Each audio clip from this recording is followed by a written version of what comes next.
স্বাগত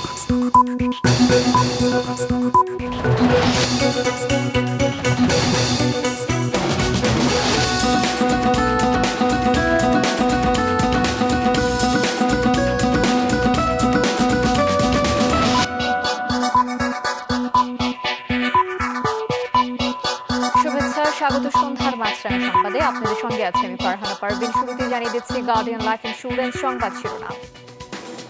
জুলাই গণহত্যার নির্দেশদাতা হিসেবে শেখ হাসিনাকে দায়ী করে এনসিপি বলেছে তাকে আশ্রয় দেওয়ার দায় ভারতকে নিতে হবে।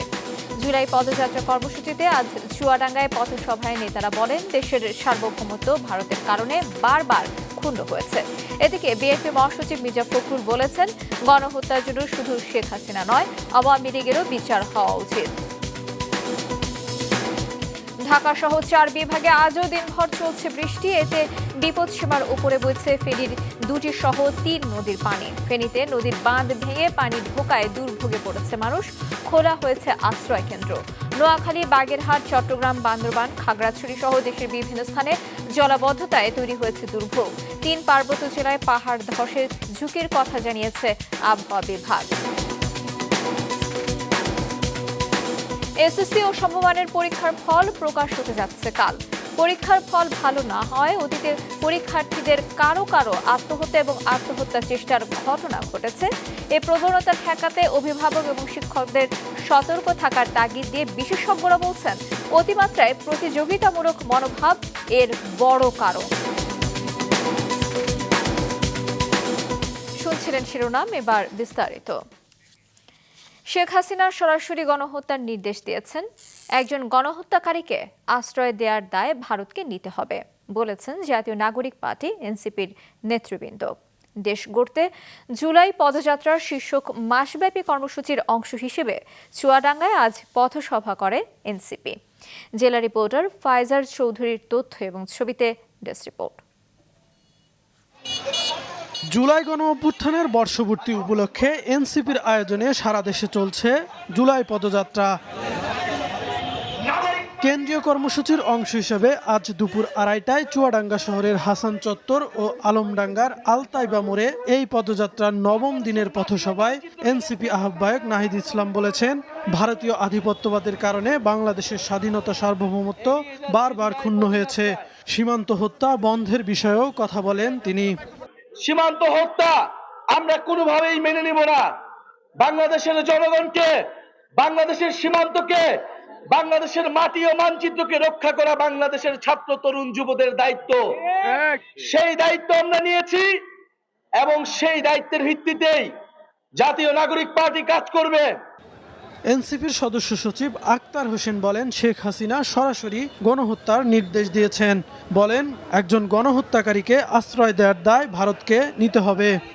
যে শেখ হাসিনা বাংলাদেশের মানুষকে সরাসরি হত্যা করার নির্দেশ দিল, সেই শেখ হাসিনাকে বর্তমান ভারত সরকার আশ্রয় দিয়ে রেখেছে। আমরা ভারত সরকারের কাছে বলতে চাই, ইতিহাসের কাছে আপনাদেরকে দায়বদ্ধ থাকতে হবে। পথসভায় এনসিপির নেতারা গণ অভ্যুত্থানে শহীদদের রক্তের ঋণ শোধ করতে গোটা রাষ্ট্র কাঠামোকেই পুনর্গঠনের দাবি জানান। যতদিন জীবন বেঁচে আছে ততদিন তারা সেই আকাঙ্ক্ষাকে ধারণ করে তাদের জীবন এবং রক্ত দিয়েছে, সেই অপশক্তিগুলোর বিরুদ্ধে আমাদের ততদিন এই লড়াইটা চালিয়ে যেতে হবে। এর আগে দুপুর 12:30টায় আলমডাঙ্গার হাটবোয়ালিয়া বাজারে জুলাই পদযাত্রার আনুষ্ঠানিক সূচনা হয়। বিকেলে দর্শনা ও জীবননগরের পথসভা বাতিল করে তারা যান 2রা জুলাই বিএসএফের গুলিতে নিহত ঝাঁঝাডাঙ্গা গ্রামের কৃষক ইব্রাহিম বাবুর বাড়িতে। সেখানে পরিবারের সাথে কিছুক্ষণ সময় কাটিয়ে তারা ঝিনাইদহের উদ্দেশ্যে রওনা দেন। কাউসার আহমেদ, মাছরাঙা নিউজ ডেস্ক। গণহত্যার জন্য শুধু শেখ হাসিনা নয়, দলীয়ভাবে আওয়ামী লীগেরও বিচার হওয়া উচিত বলে জানিয়েছেন বিএনপি মহাসচিব মির্জা ফখরুল ইসলাম আলমগীর। রাজধানীর নিউরোসায়েন্স হাসপাতালে চিকিৎসাধীন বিএনপি নেতা আব্দুল কুদ্দুসকে দেখতে গিয়ে কথা বলেন তিনি। শেখ হাসিনা তিনি এককভাবে আমি মনে করি responsible for the killing of thousands of people এবং যেন টর্চার নিপীড়নের জন্য তিনি দায়ী। তার বিচার ইতিমধ্যে শুরু হয়েছে। আমরা আশাবাদী তিনি এবং তার সঙ্গে যারা এই হত্যাকাণ্ডের সঙ্গে গণহত্যার সঙ্গে এবং এই ফ্যাসির আক্রমণের সঙ্গে জড়িত তাদের প্রত্যেকেরই বিচার হবে এবং সেই হিসাবে দল যদি আইনের আওতায় নিয়ে এসে দলও যদি আমরা দেখা যায় যে দলগত হিসাবে তাহলে অবশ্যই তাদেরও বিচার হওয়া উচিত বলে আমি মনে করি। জুলাই গণ আন্দোলনে আহতদের এখনও তাড়িয়ে বেড়াচ্ছে দুঃসহ স্মৃতি। মানসিক ট্রমা, এখনও সুচিকিৎসা নিশ্চিত না হওয়া, পারিবারিক টানাপোড়েনের সংকট তো রয়েছেই। যাদের পাশে দাঁড়ানোর কথা সেই জুলাই শহীদ স্মৃতি ফাউন্ডেশনও পড়েছে চরম অর্থ সংকটে। জুলাই আহতদের অবস্থা জানাচ্ছেন মাহমুদ কমল, ক্যামেরায় ছিলেন জাকির হোসেন। কোনো অস্ত্র কিংবা গোলাবারুদ নয়, অন্যায় আর দুঃশাসনের বিরুদ্ধে রুখে দাঁড়াবার শক্তিটাই ছিল অটোচালক শফিকুল ইসলামের সবচেয়ে বড় হাতিয়ার। মনের সেই সাহসকে পুঁজি করেই গেল বছর নামেন জুলাই আন্দোলনে। গুলিবিদ্ধ হন গাজীপুরের শফিপুরে। গেল প্রায় 1 বছর ধরে হাসপাতালের বিছানায় হয়ে উঠেছে তার সংসার। অসচ্ছল পরিবারে টানাপোড়েনও লেগে আছে একের পর এক।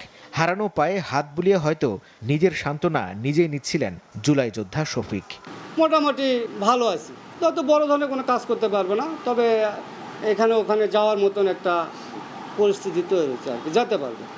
তবে নিজেকে কি বুঝ দেবেন জানেন না জুলাইয়ে আহত আরেক যোদ্ধা জহিরুল। গুলিবিদ্ধ অবস্থায় তাকে হাসপাতালে দেখে সহ্য করতে পারেননি মা। হারিয়ে ফেলেন মানসিক ভারসাম্য, হারিয়ে যায় মাও। আমার সবচেয়ে বড় একটা আফসোস এইটাই যে আমি যদি গুলিবিদ্ধ না হইতাম, গুলি আহত না হইতাম, তাহলে আমার মা আমাকে দেখতে আসতো না এবং কি আমার মা হারাইতো না। মা থাকলে তো অনেক যত্ন করে, এই যে রোজার ইচ্ছা এবং কুরবানির ইচ্ছা মা ছাড়া পার করছে। জুলাই আন্দোলনে 800-রও বেশি শহীদ ও 14,000-এরও বেশি আহতের ঘটনা এখন এক একটি মর্মান্তিক ইতিহাস। তবে আহতদের অনেকেরই আক্ষেপ, এখনও সবার সুচিকিৎসা, পুনর্বাসন বা সহায়তা পুরোপুরি নিশ্চিত করতে পারেনি সরকার। আমরা যাই যোগাযোগ করি, গেলে বলে আপনি আসা লাগবে না, ফোন দিয়ে যোগাযোগ করবেন। ফোনে যদি কথা বলি বলে যে একটু অপেক্ষা করেন, সময় লাগবে। 1 বছর হয়ে গেল, এখন মধ্যে ভাতা শুধু শুনেই আইতেছি যে ভাতা দেওয়া হবে, কিন্তু এখন মধ্যে ভাতা আমরা হাতে আমাদের দেওয়া শুরু হয় না। কি কাজ করবো সামনে আমি নিজেও বুঝতে পারতেছি না। চ্যালেঞ্জের সামনে দাঁড়িয়ে জুলাই শহীদ স্মৃতি ফাউন্ডেশনও প্রথম পর্যায়ে প্রায় সব শহীদ পরিবারকে আর্থিক সহায়তা দিলেও মাত্র 6,000 আহতের কাছে পৌঁছাতে পেরেছেন তারা। এই মুহূর্তে সবচেয়ে বড় সংকট, হাতে নেই টাকা। শহীদ পরিবার প্রতি 5 লক্ষ টাকা করে দিয়ে আহতদের বিভিন্ন ধাপে যেটা দেওয়ার কথাগুলো দিয়ে অলরেডি 110 কোটি টাকার উপরে বিতরণ হয়ে গেছে। বাকি যারা রয়ে গেছেন তাদেরকে যদি ওই টাকা দিতে যায় তাহলে আমাদের প্রায় 87 কোটি টাকা এখনই লাগবে, যেটা আমাদের কাছে নাই।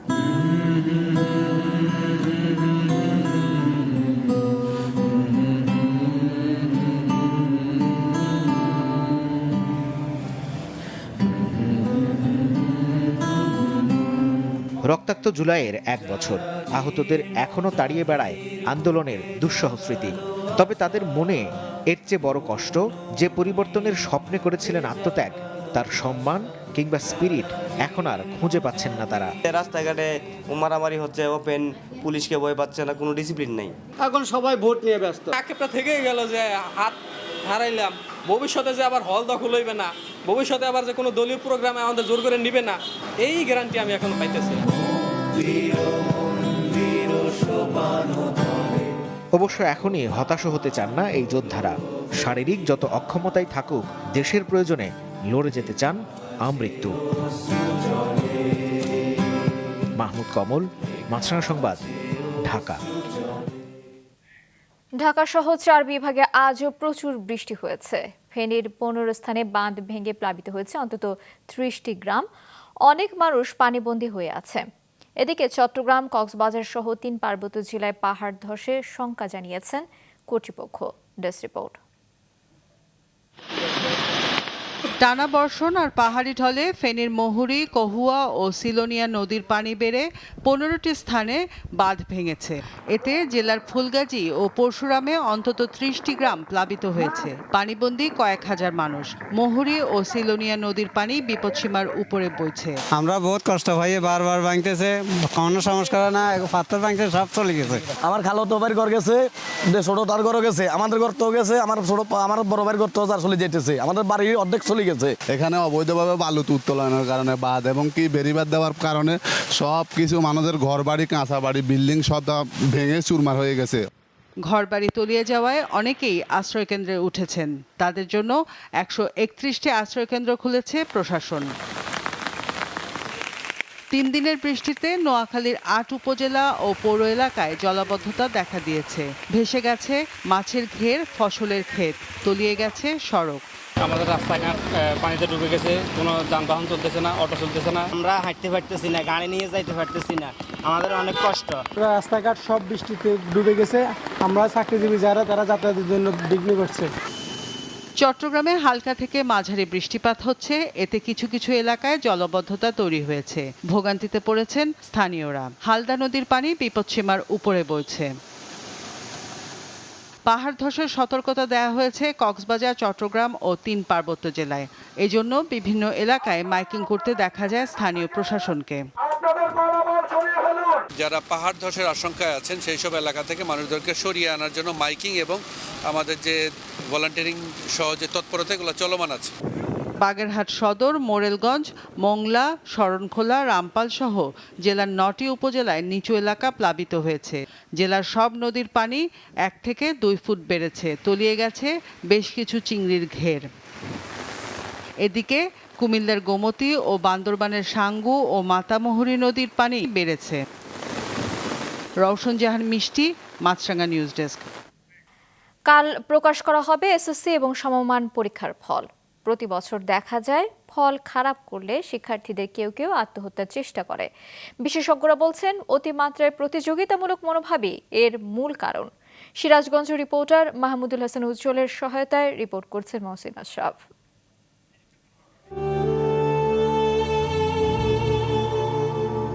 অভিমান নিয়ে যে চলে যায় সে হয়তো মুক্তি পায়, কিন্তু তার পরিবারকে সইতে হয় মৃত্যু সমান যন্ত্রণা। কারো জানি কপালে এরকম না হয়।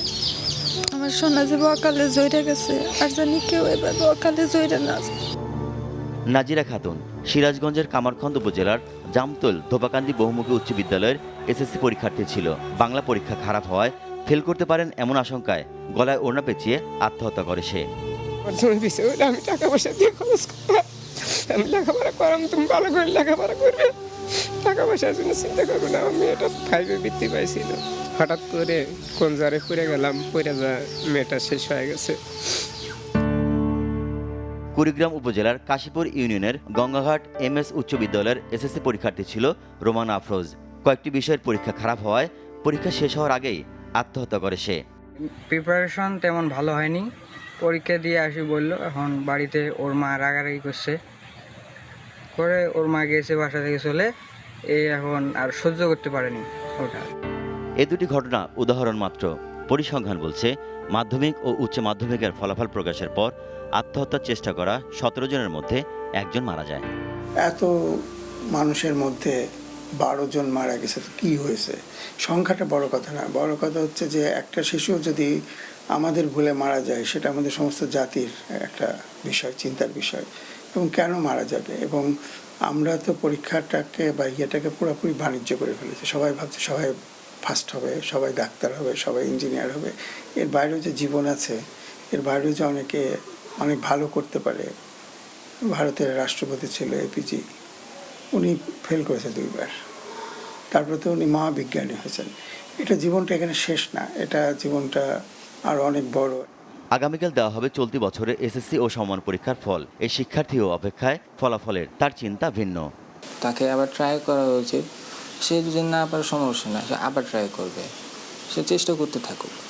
খারাপ ডিসিশন না, আমার মনে হয় যে না, উচিত না এটা। ফল প্রকাশের পর অনেক অভিভাবক ও প্রতিবেশীদের সমালোচনার ভয়েও অনেক শিক্ষার্থী আত্মহত্যার পথ বেছে নেয় বলে মনে করেন এই অভিভাবক। বাচ্চাদেরকে আবার বুঝে নেক্সট টাইমের জন্য তৈরি করে নেওয়া উচিত। কারণ ওনাদেরকে, বাচ্চাদেরকে এই খারাপ কথা বলা যাবে না, বাচ্চাদের গালিগালাজ করা যাবে না।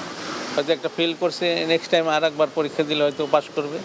শিক্ষার্থীদের আত্মহত্যা প্রবণতা রোধে শিক্ষা প্রতিষ্ঠানগুলোতে মনোবিজ্ঞানী নিয়োগ দেওয়া, আলাদা সেশন রাখার পরামর্শ দিয়েছেন মনোবিজ্ঞানীরা। যে এই রেজাল্টই জীবনের শেষ রেজাল্ট না, এটা একটা স্টেজ। কেউ যদি সেলফ ইনজুরিয়াস বিহেভিয়ার করে, কেউ যদি সুইসাইডাল থট ডেভেলপ করে বা সুইসাইডাল অ্যাটেম্প নেয়, এগুলো খুবই হবে নিজেকে বলা ইমম্যাচিউর একটা বিহেভিয়ার হবে। বিশেষজ্ঞ এবং মনোবিজ্ঞানী বলছেন এমন একটি সমাজ গড়ে তুলতে হবে যেখানে ফলাফল নয়, জীবনের প্রতি থাকবে ভালোবাসা। মহসিন আশরাফ, মাছরাঙা সংবাদ, ঢাকা। বাংলাদেশ এবং যুক্তরাষ্ট্রের মধ্যে শুল্ক চুক্তি নিয়ে দ্বিতীয় দফা আলোচনা হবে আজ থেকে 11 জুলাই পর্যন্ত। ইউএস ট্রেড রিপ্রেজেন্টেটিভ USTR দপ্তরে এই আলোচনায় অংশ নিতে বাংলাদেশকে আমন্ত্রণ জানিয়েছে। সকালে প্রধান উপদেষ্টার প্রেস উইংয়ে পাঠানো এক বার্তায় বলা হয়, 14টি দেশের নেতাদের কাছে মার্কিন প্রেসিডেন্ট ট্রাম্পের পাঠানো চিঠির পর বাংলাদেশ প্রথম দিকের দেশগুলোর মধ্যে রয়েছে যারা এই আলোচনা পুনরায় শুরু করছে। বাংলাদেশ প্রতিনিধি দলের নেতৃত্ব দিচ্ছেন বাণিজ্য উপদেষ্টা শেখ বশিরউদ্দিন। আর ঢাকা থেকে ভার্চুয়ালি যুক্ত হবেন জাতীয় নিরাপত্তা উপদেষ্টা ডক্টর খলিলুর রহমান। যুক্তরাষ্ট্রের শুল্ক আরোপের প্রভাব মোকাবেলায় বাংলাদেশকে সহযোগিতা করবে চীন, জানিয়েছেন ঢাকায় দেশটির রাষ্ট্রদূত ইয়াও ওয়েন। সকালে রাজধানীতে এক সেমিনার শেষে তিনি আরও বলেন, বাংলাদেশের এই সমস্যা মোকাবেলার সামর্থ্য রয়েছে। সুরক্ষার অংশ হিসেবে বাংলাদেশ, চীন এবং পাকিস্তানকে নিয়ে ত্রিপক্ষীয় ফোরাম গঠনের আলোচনা চলছে। এর আগে সেমিনারে চীনা দূত জানান, চীনের ব্যবসায়ীরা বাংলাদেশ বিনিয়োগ বাড়াতে আগ্রহী। বিনিয়োগ উন্নয়ন কর্তৃপক্ষের নির্বাহী চেয়ারম্যান বলেন, চীনের জন্য দুটি বিশেষ অর্থনৈতিক অঞ্চল গড়ার কাজ চলছে।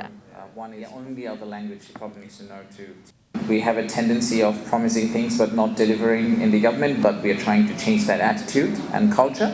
And hopefully you will see significant movement in not only the Chinese Special Economic Zone, but also the agrivoltaic project we're looking in Chatpo with China. Also, there is a second economic zone conversation in Mongla. China is also one of the victim of this policy. So I believe we support all the measures taken by Bangladesh. We need to work to safeguard the WTO rule and the multilateral trade regime. আন্তর্জাতিক প্রসঙ্গ, অবরুদ্ধ গাজায় সম্ভাব্য যুদ্ধবিরতি চুক্তি নিয়ে আলোচনা করতে 24 ঘন্টার মধ্যে দ্বিতীয়বারের মতো হোয়াইট হাউসে বৈঠক করেছেন মার্কিন প্রেসিডেন্ট ডোনাল্ড ট্রাম্প এবং ইসরায়েলের প্রধানমন্ত্রী নেতানিয়াহু।